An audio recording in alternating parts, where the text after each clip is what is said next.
Compañeros, adelante, continuamos con el profesor Atienza, acompáñenos por favor, y el profesor Ricardo Garzón, que nos va a auxiliar con una breve entrevista de nuestro segundo exponente. Adelante. Hola, buenas. ¿Se escucha bien? ¿Sí? Bueno, una de las ideas que hemos tenido para este congreso es reemplazar esa parte aburrida de la lectura del currículo de los profesores, porque entre más importante es la hoja de vida, más aburrido es leerla. Entonces, se trata nada más de hacer unas pequeñas preguntas a los ponentes que nos permitan a nosotros conocer un poquito, digamos, su parte más humana. Profesora Atienza, Manuel,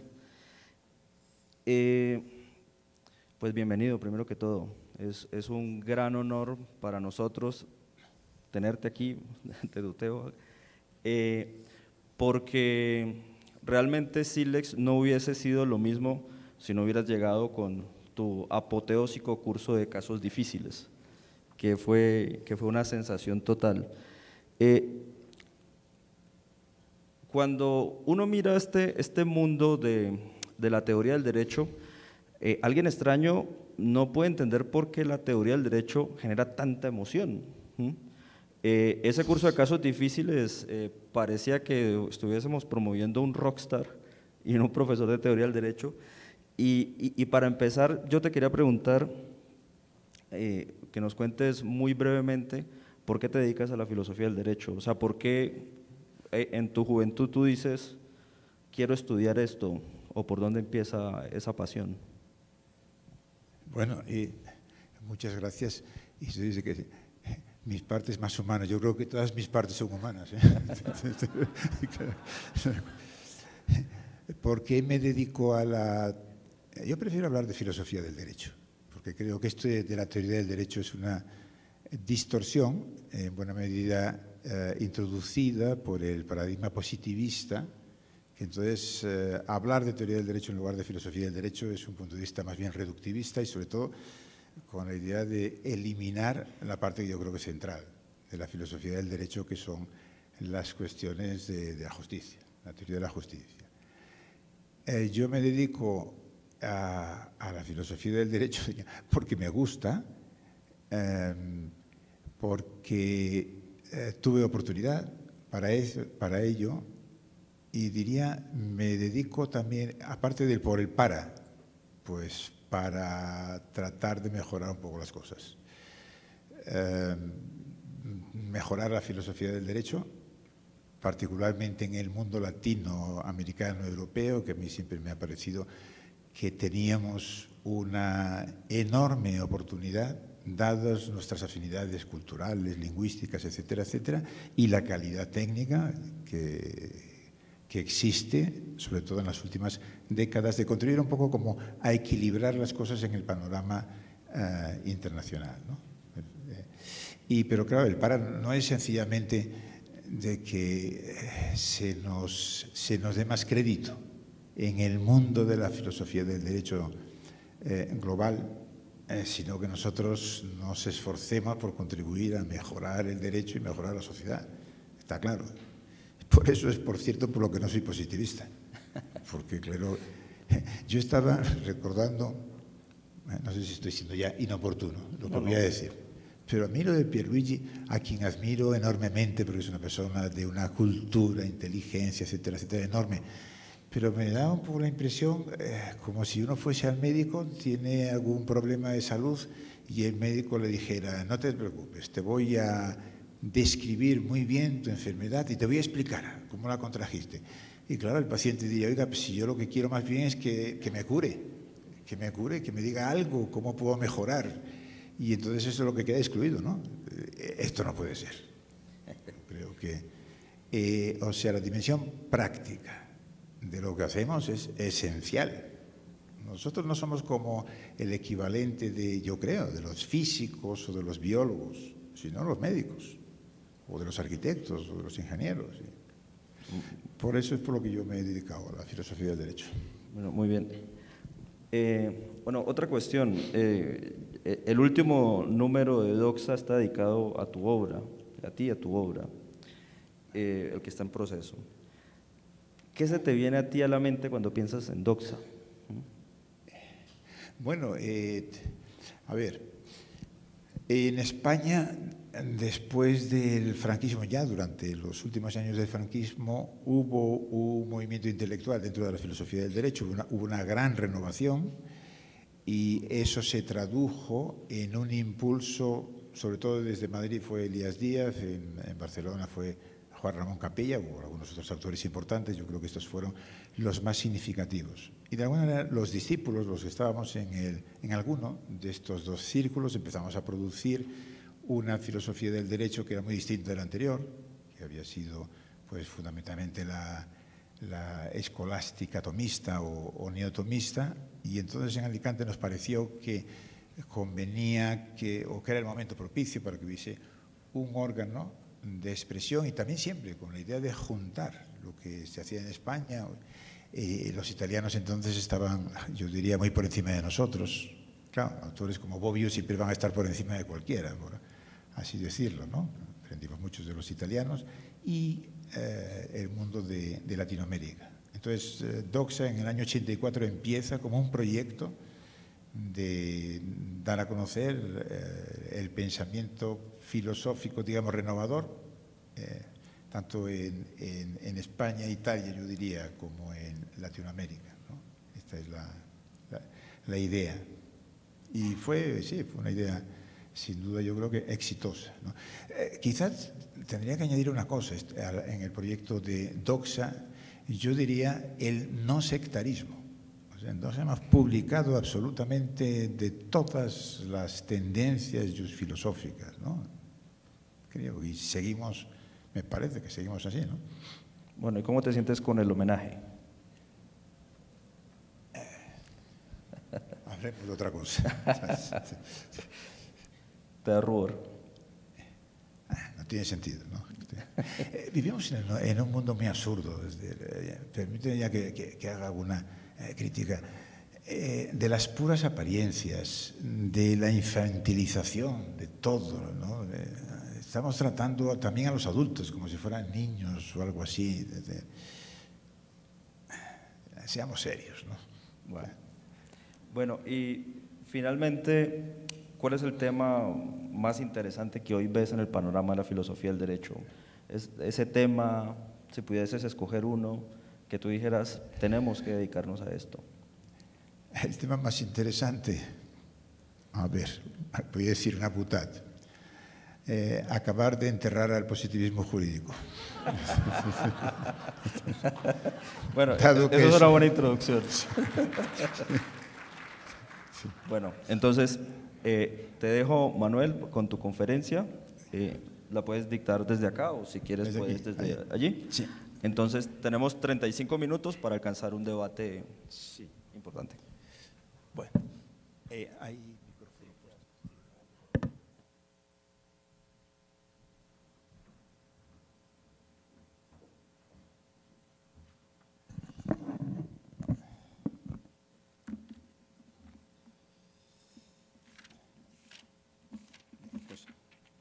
Buenos días y muchas gracias a Silex.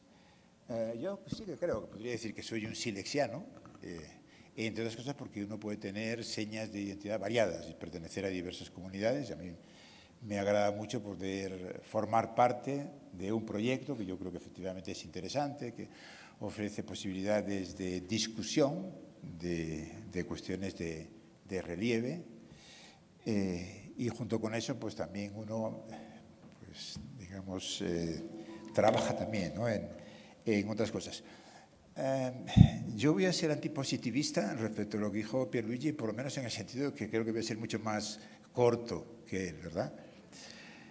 Porque el de antipositivismo francamente me dejó un tanto desconcertado, ¿no? Si soy antipositivista, yo diría no, porque no tiene sentido. Es decir, discrepo en algunos aspectos centrales de las tesis de los positivistas, y hay positivistas de muy diverso tipo. Yo creo que con Luigi Ferrajoli mis discrepancias desde el punto de vista de los fines son ninguna, comparto absolutamente, comparto también absolutamente la dimensión práctica que él siempre le ha dado a la filosofía del derecho, y mi desacuerdo es en cuanto a los medios teóricos adecuados para lograr los mismos fines en los que estamos de acuerdo. Con otros positivistas mis diferencias son mayores y, como digo, creo que realmente están banalizando la filosofía del derecho y no se ocupan de lo que hay que ocuparse, pierden de vista, efectivamente, por qué merece la pena tratar de esto. Bueno, yo he puesto aquí, y los voy a enunciar de manera rápida, primero 10 puntos que, Roberto, no tienen que ver tanto con la interpretación constitucional, pero me parece que dan un poco el marco. De alguna manera yo diría que define lo que ha sido el proyecto de la gente que estamos en Alicante y que trabajamos pues, desde el año 83, más o menos. Por supuesto que hay diferencias entre nosotros, pero bueno, también hay una serie de puntos en común. Y luego 5 que tienen que ver ya estrictamente con la interpretación constitucional. Y lo voy a plantear de una manera muy dogmática quiero decir, sin entrar en detalles, pensando que de lo que se trata es más bien dar la oportunidad para que podamos discutir, ¿no? Yo ya he discutido, por cierto, con todos los que van a hablar esta mañana, con Pierluigi muchísimo, con Antonio, hasta con Pedro, ¿verdad? También. O sea que podría criticarles sin haberles oído, porque ya les he leído muchas veces lo que dicen. Bueno, primer punto, yo diría, creo que todos tenemos un acuerdo en el gran cambio que se ha producido en nuestro objeto de estudio, que es el derecho.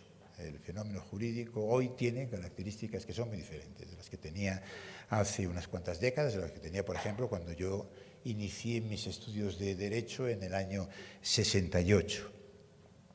Y creo que se puede, reconociendo el hecho, que me parece que sin más es un hecho del mundo, una realidad, creo que hay dos interpretaciones fundamentalmente, esto que llamamos el constitucionalismo. ¿En qué consiste? Pues hace ya mucho tiempo, yo recuerdo haber leído en Guastini, da una serie de criterios, creo que son acertados, y las diferencias es que hay una especie de constitucionalismo más bien formal y otro más bien sustantivo, valorativo. El formal, por ejemplo, recuerdo alguna discusión con Paco Laporta, ¿no? Él decía una cosa es verlo como un conjunto, como un libro, para utilizar la metáfora, ¿verdad? O bien el constitucionalismo de los derechos. Y esto es lo que nos dividen, naturalmente, en parte, me parece, pero a veces también la división tiene muchas zonas de penumbra. Yo, por ejemplo, Paco Laporta siempre insiste en que para él lo más importante es esto, ¿no? El conjunto de reglas que permite articular el Estado de Derecho, la división de poderes, el principio de legalidad, como base sin la cual efectivamente es imposible la protección de los derechos. Entonces es una cuestión a veces de poner el acento. Pero me parece que aquí hay una distinción que es importante y también se refleja a la hora de discutir sobre el Estado de Derecho.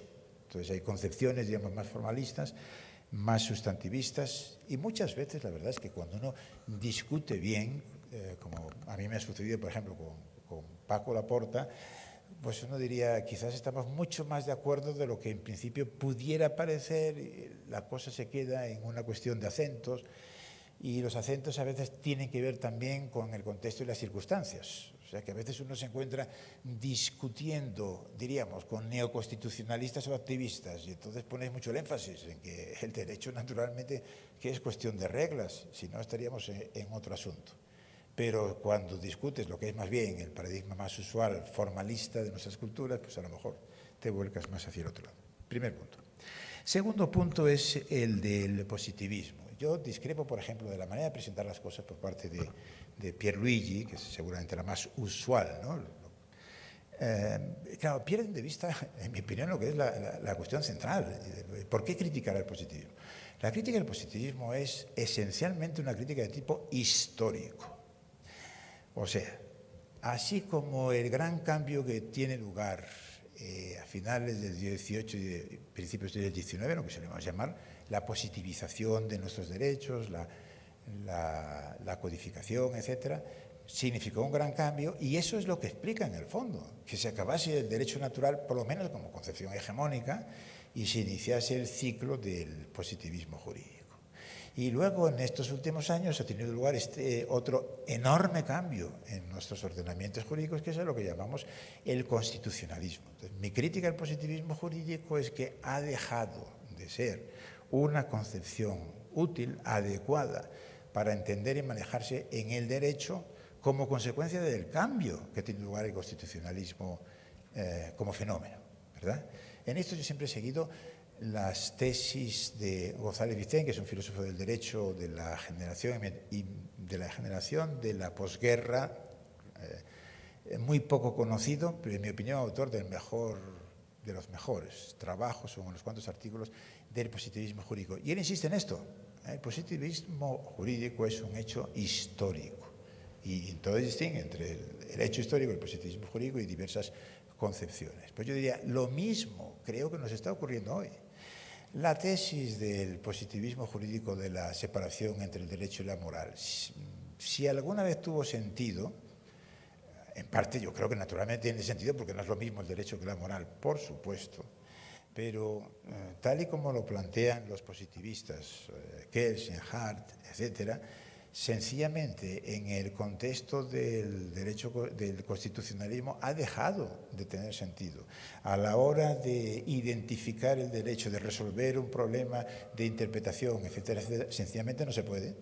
Y no se puede porque en la frase aquella de Habermas, que a su vez la toma de un constitucionalista alemán, la moral resulta que ha emigrado al interior del derecho. Y entonces, naturalmente, que hay un aspecto de razonamiento moral que tiene que llevar a cabo todos los juristas. Entonces, esa tesis sencillamente ha quedado fuera de juego, por así decirlo.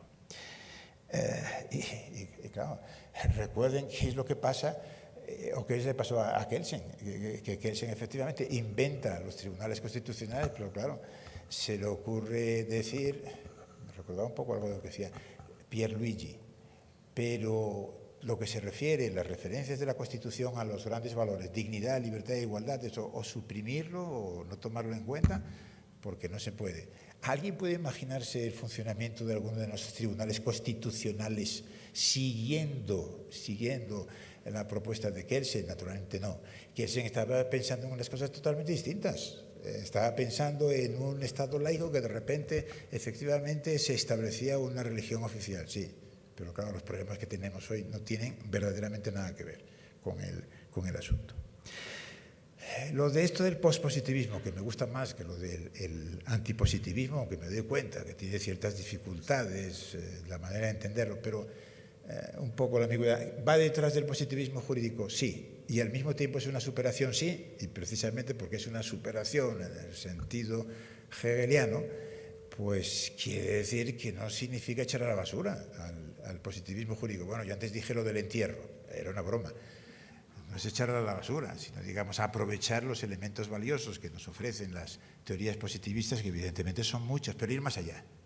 Hay que ir necesariamente más allá. Juan Ruiz Madero y yo escribimos hace mucho tiempo un artículo que se titulaba así, más allá del positivismo jurídico, y yo creo que esta es la idea. Entonces, las teorías positivistas, y para mí las referencias fundamentales serían pues, Dworkin, Nino, Alexi y McCormick. Particularmente el último McCormick, aunque yo creo, Fernando Atria conoce muy bien el pensamiento de McCormick, ha habido como una especie de evolución, no creo que se pueda hablar de dos McCormick, pero él en la última etapa de su vida fue clarísimo, en el sentido de que el positivismo jurídico era una concepción del derecho que no se podía tener, que era inaceptable en cualquiera, ¿no?, de sus dimensiones. ¿Y qué es lo que nos encontramos en ese paradigma? Pues una concepción dualista del derecho. Naturalmente que el derecho es un sistema de normas y necesitamos la coacción y todo lo demás, porque si no estaríamos en otro asunto, en otro tipo de juego. Pero además hay una dimensión valorativa de los fines, práctica. Esta me parece a mí que es la idea clave. El derecho es una práctica social y la práctica se define por los fines, por los valores que se tratan de alcanzar con esa práctica. Y en el caso del derecho es además una práctica autoritativa. Y entonces tenemos estos límites y también guías establecidas por las autoridades. El cuarto punto sería que cómo construir una filosofía del derecho adecuada. Pues yo diría que efectivamente de la tradición hay algo que tenemos que tomar del positivismo jurídico, sobre todo la tradición analítica bien entendida y evitando, diríamos, los excesos, evitando que se convierta verdaderamente en una nueva escolástica en la que, seamos sinceros, y se ha convertido. Una buena cantidad de los trabajos de los llamados positivistas analíticos es pura escolástica, donde se ha olvidado sencillamente que hay que ocuparse de cuestiones interesantes, o sea, no seguir lo del famoso chiste del borracho, ¿no?, que busca las llaves donde está iluminado, aunque no tiene ninguna razón para pensar que las ha perdido ahí, pero ahí es donde está la luz. Bueno, pero por supuesto sería absolutamente suicida y estúpido olvidarse de todas las contribuciones que ha hecho la filosofía analítica y los positivistas, que han sido los que han vehiculizado esto. La otra es del justnaturalismo, yo diría del justnaturalismo, sobre todo el objetivismo moral, digamos, bien entendido, no quiere decir diferenciarse desde luego, nada que ver con lo del neotomismo, cosas por el estilo, pero bueno, autores efectivamente como Radbruch, como Fuller, pues son iluminadores en este sentido. Y también, yo diría, respecto al justnaturalismo, seamos un poco cautelosos, porque nosotros hemos padecido un justnaturalismo católico, absolutista, etcétera, etcétera. Pero claro, esa no es la única tradición del justnaturalismo. O sea, al justnaturalismo les debemos los derechos humanos, la Revolución americana, francesa y todo lo más. Y si uno ve otras culturas jurídicas, se da cuenta, claro, que la manera de entender lo del justnaturalismo es distinta, ¿no? Faso, yo recuerdo que decía una cosa, tiene razón, cuando a veces se dice esto de que el positivismo es lo que está ligado, ¿verdad?, al Estado de Derecho. Bueno, no está tan claro. En el más antiguo, el de Estados Unidos o en Inglaterra, él dice, yo creo que con bastante razón, ¿no? Son culturas tan positivistas, o sea, el justnaturalismo ahí jugó un papel.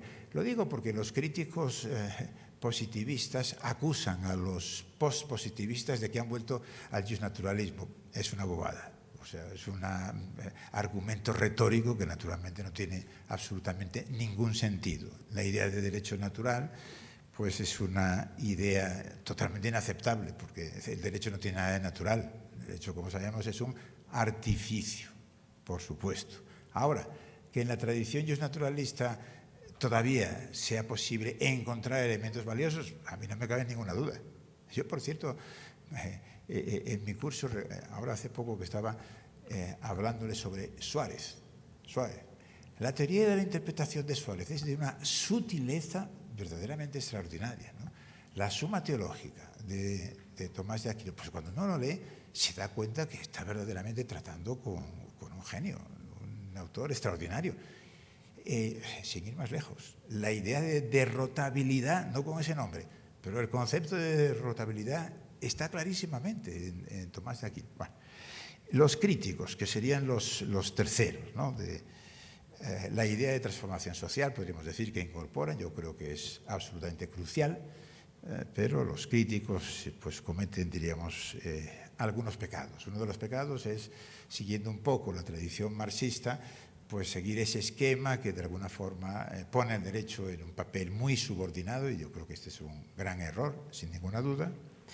Y sobre todo, a veces, detrás de esto de los críticos está esa horrible, ni siquiera llamaría yo filosofía, sino ideología, que es esto del constructivismo social. Yo siempre me acuerdo una frase de Mario Bunge, ¿no?, de hace ya bastantes décadas, que decía: el constructivismo social está arruinando los departamentos de humanidades, de ciencias sociales de Estados Unidos y del mundo occidental. Me temo que sí, y ojo, porque la idea no hay realidad, digamos, es el lenguaje. El lenguaje construye la realidad. Menuda tontería. El derecho, el lenguaje naturalmente construye una parte de la realidad, pero no es eso. Y muchas de las discusiones, y yo creo que en buena medida la destrucción del discurso público al que asistimos tiene mucho que ver con esto, sin duda. Bueno, yo no creo que haya una teoría pospositivista bien desarrollada.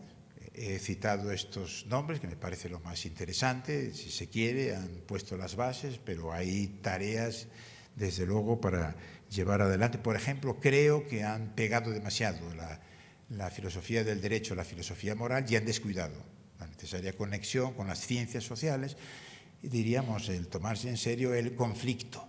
O sea, no solamente, si se quiere, el consenso, la moral, también el conflicto, y esto ha quedado tanto orillado, esto hay que remediarlo. El individualismo también, que se opone pues, a una teoría fuerte de los derechos sociales. Esto se ve, por ejemplo, a propósito de Nino, a veces lo hemos comentado. Y cuando uno, por ejemplo, se pone a estudiar la teoría del derecho al uso, pues se da cuenta de que, por ejemplo, lo de las lagunas y de las contradicciones, estamos partiendo solamente lagunas y contradicciones en relación con las reglas y como mucho con los principios. Pero claro, no estamos metiendo muchísimas otras cosas que habría que meter. O el concepto de función o el concepto de poder. Quiero decir que ahí hay muchas cosas que habría que desarrollar y que naturalmente todavía no lo está, ¿no? Diría que esa nueva filosofía del derecho, pues por lo que hace, si seguimos un poco la convención, la filosofía del derecho está la teoría del derecho, la teoría de la ciencia jurídica, la metodología jurídica y la teoría de la justicia. Por lo que hace a la teoría del derecho, yo creo que lo esencial es darse cuenta de que una concepción normativista es equivocada por insuficiente. No es que el derecho no consista en normas, naturalmente que sí, pero esencialmente el derecho es una práctica social. Y cuando uno ve eso, entonces se da cuenta de que la manera de discutir a propósito, por ejemplo, de la interpretación o de las relaciones entre el derecho y la moral es otra distinta, cambia completamente. No es la cuestión, a ver si puede haber una norma jurídica que sin embargo sea contraria a la moral. No es eso, no es eso. Entonces, tenemos dos tipos de prácticas, de actividades, el derecho y la moral. Y resulta que coinciden en algunas cosas y difieren en otras. Y ese es, diríamos, el enfoque que me parece merece la pena. Por lo que hace la teoría de la ciencia jurídica y la metodología, yo creo que la dogmática siempre me ha parecido que no es una ciencia en el sentido estricto, es una técnica, yo lo llamaba una tecnopraxis, que quiere decir que es una técnica, pero donde los elementos de filosofía moral y política, lo que tradicionalmente hemos llamado praxis, son esenciales. Por eso no es del todo una ingeniería social al estilo de Posner, ¿no? Y por lo que hace la teoría de la justicia, efectivamente, la cuestión central yo creo que es el objetivismo. Un objetivismo mínimo sin el cual sencillamente no se puede operar en el derecho. No se puede dar sentido de por qué establecemos la obligación de motivar las decisiones. Si no presupusiéramos el objetivismo moral, carecería de sentido. Esto es lo que nos muestra, digamos, la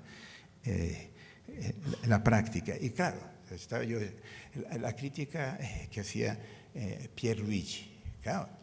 Viene a decir, no, es que el objetivismo mínimo está totalmente equivocado porque parte gratuitamente de que todos los seres humanos, digamos, tengan la misma dignidad.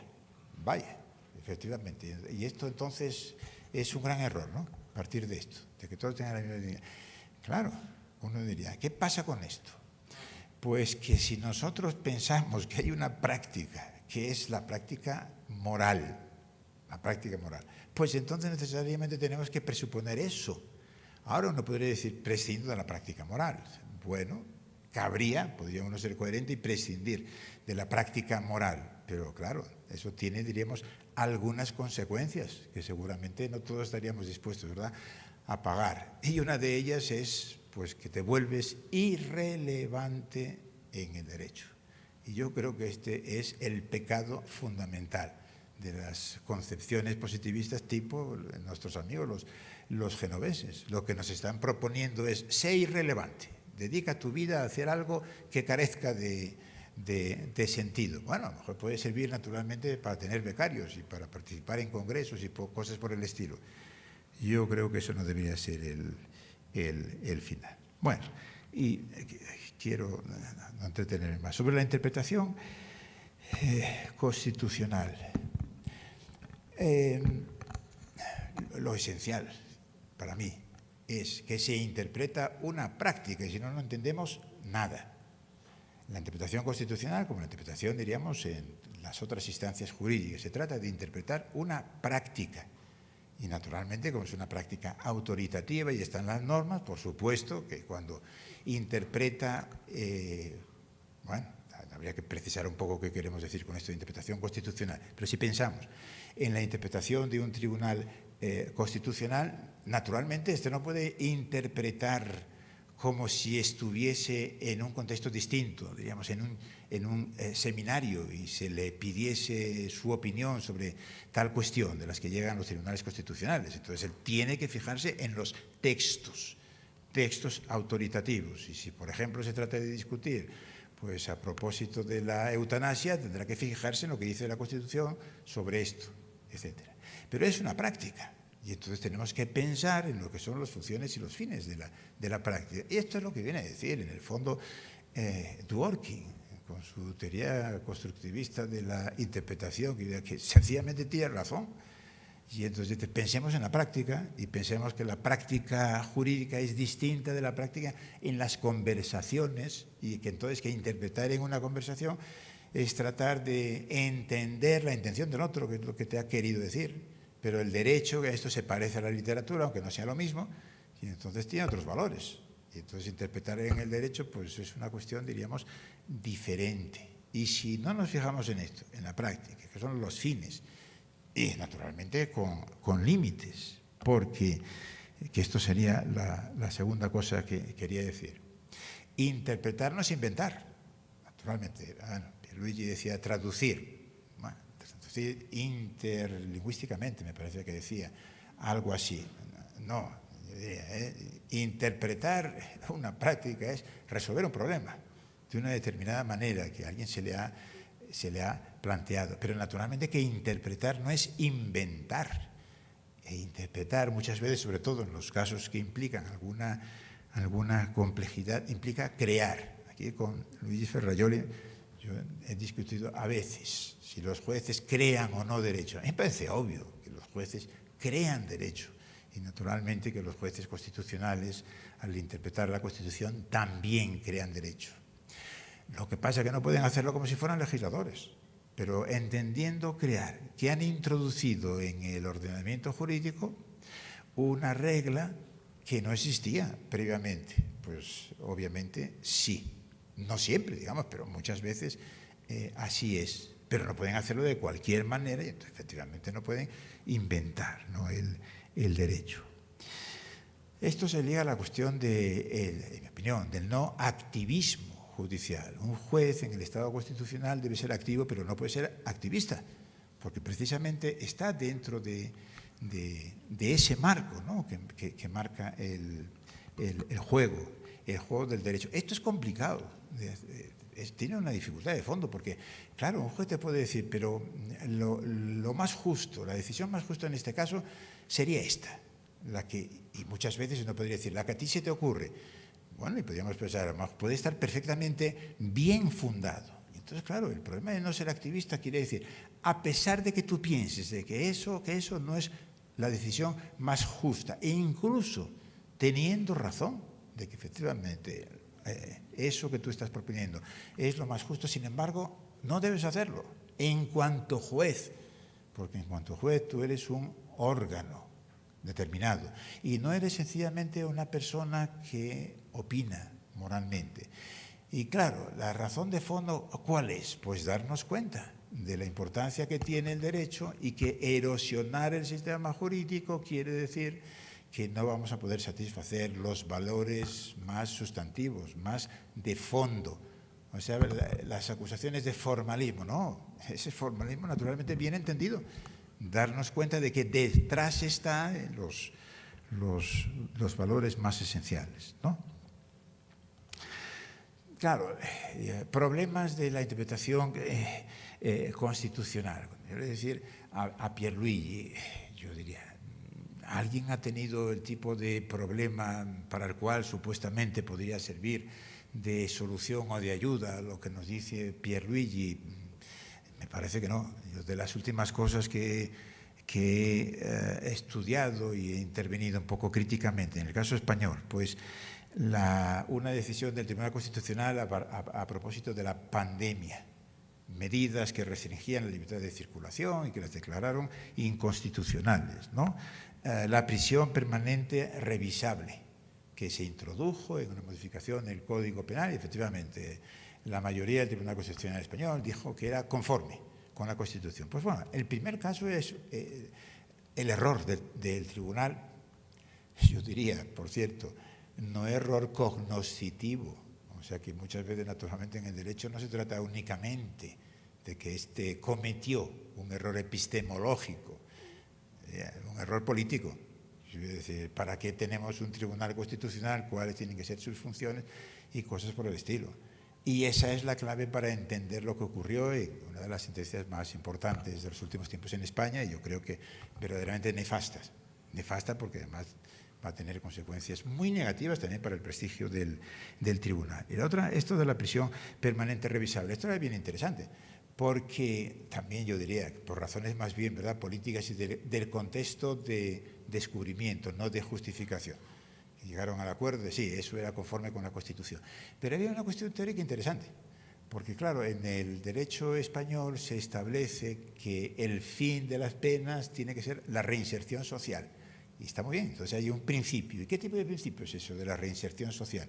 Entonces, curiosamente, los magistrados del tribunal dijeron, se satisface siempre y cuando no se niega completamente la posibilidad de que se pueda reinsertar. Y con esto de eso de la prisión, ¿verdad?, revisable. Con eso de revisable quiere decir que entonces no te estoy negando absolutamente. Pero claro, ahí yo decía, si pensáramos, eso es también un aspecto, tiene razón Alexis, ¿no?, de los principios. Si concretamente esto lo vemos como un mandato, ¿verdad?, de optimización, entonces lo que se está diciendo no es sencillamente no hagas imposible la reinserción, sino haz lo posible porque los que cumplen condena puedan insertarse. O sea que es una cuestión efectivamente que tiene que ver con la manera de entender los principios y el derecho, ¿no? Y lo último, peculiaridades de la interpretación constitucional. Claro, si uno oye a nuestros amigos los genoveses, me acuerdo que era lo mismo que decía también Eugenio Buligin,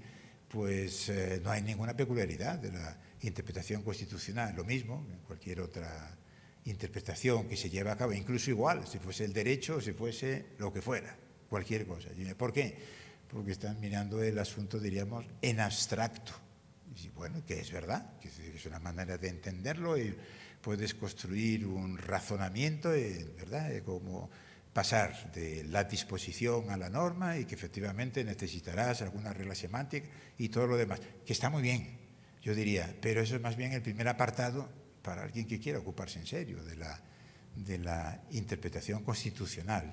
Y luego, y donde está la cuestión más importante, pues es en la filosofía moral y política, claro, en cómo interpretamos y cómo entendemos nuestras constituciones, que son textos, como sabemos, básicamente ambiguos y que pueden dar lugar a diversas maneras de plantearlo. Y ahí yo creo que es donde está la cuestión más interesante, ¿no? Y bueno, quería ser breve, espero haberlo sido, al menos dentro de lo que cabe. Gracias.